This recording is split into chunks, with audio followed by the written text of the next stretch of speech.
Here it is. Under layout, go there, title slide, other things, the thirds template, boom. You click on that and there it is for you to use. It's going to take a little bit of time to create it once, but once you have it, we're going to save it into the layout or save it as a layout so that you can use it all the time.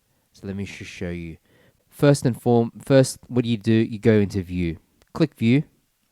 When you click view, you click slide master. And so here we are within the engine room of PowerPoint. This is what creates the templates in PowerPoint. The closest thing to what we want to create in terms of the thirds, having three, is of course the 2 content template. And we want to change this to a 3 content template. So how do we do that? We right click, copy, click somewhere else, paste, and that's just going to create something exactly the same as the one before. So that's the same as the one before, except for the fact that we're going to change it. And we're going to change it by deleting one of these boxes. We're going to change it to approximately what would be about a third. Now, while we do this, we might as well change the master slide as well.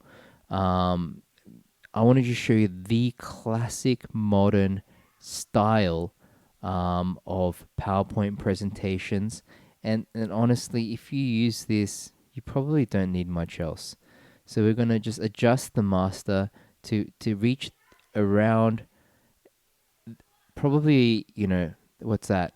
That's probably just a centimeter off the edge and a centimeter off the edge over on this side. We're going to move this to be to align across the left. And then we're going to copy that and paste it twice. And then we're going to start to move these boxes accordingly. We're going to move on to the other end. And then we're going to move this one towards the middle. And we've encountered a problem. They overlap. And that's a fine problem to have. The way to overcome that problem is to then click on all 3. So we click Shift and then click on all 3, and then we want to format the object. And when we format the object, what happens is then you get this format shape menu that comes up, and we want to change the size and the properties, and we want to change the sizes of all of these. Might as well change them all together. At the moment, 10 centimeters is 10.86 is too much, so let's try 10. And immediately, as soon as we go to 10, you'll notice that everything's been resized, and that's looking much better. So that's sick. We're taking this one over to the right, to be aligned with that, moving that to the middle, and then we're just going to check those borders. That border is about the same size as that border, is about the same size as that border, same size as that. That looks fantastic. That border and that border is about the same size. So this is looking really, really good. I want to add one more piece here. I want to add something underneath that, kind of like a subtitle. I really like the idea of title and subtitles. I think it's a very modern, very good look. And so what we're going to do here is we're going to insert a placeholder for something else. And so it doesn't matter where we click it, as long as we click it in the right place. Sorry, not in the right place, but we can just click it anywhere. And we're just going to adjust it accordingly. We're just going to move it all the way to the right to align there. And then we're going to move it to the left and move it to the right to align to the right. And here we'll just change what the action says. Click to edit. The sub text style, yep, and then subtitle text styles, and then boom. And so there you have it. We don't need any of that. We just need that. And so this becomes the master template. While we're here, we might as well change the font. You've heard me say this in previous videos. I do not like Calibri. I think maybe my eyes are too used to how default it is. And so I'm going to click Helvetica because I'm working off a MacBook and change everything to Helvetica. If you don't have Helvetica because you're using a Windows computer, Arial it might be your go-to. Arial and Helvetica is almost identical. I'm just going to click Arial to show you how close it is, so don't feel like you need to buy a Mac just to get Helvetica. Click Arial. I mean, that's all the change it was. Just it's a little bit, Helvetica is actually just a little bit wider, and that's it.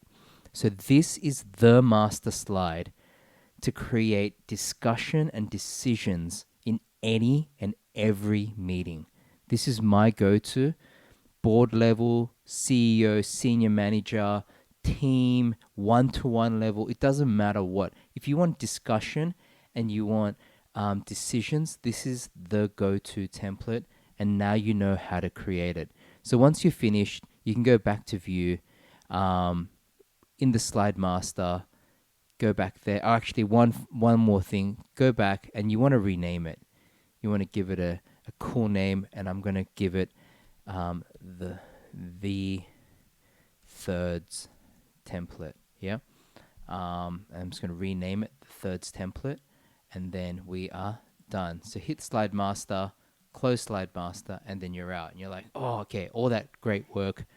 Where is it? Where is it? Here it is. Under layout, go there, title slide, other things, the thirds template. Boom. You click on that, and there it is for you to use. Now, if you open a completely blank document, you're not going to get this template because this template was saved into this specific file. But as long as you've got that file handy somewhere on your desktop or in your documents, you can just double click on it and as the template. And so continue to use it as a template. And every time you do that, you can just come here, right click, new slide, and continue along your way. Yeah. I hope that's helpful. If any of this has been helpful, hit the like. And if you want more of this kind of content, hit the subscribe and the bell to be notified when the next one comes up. All right, thanks very much.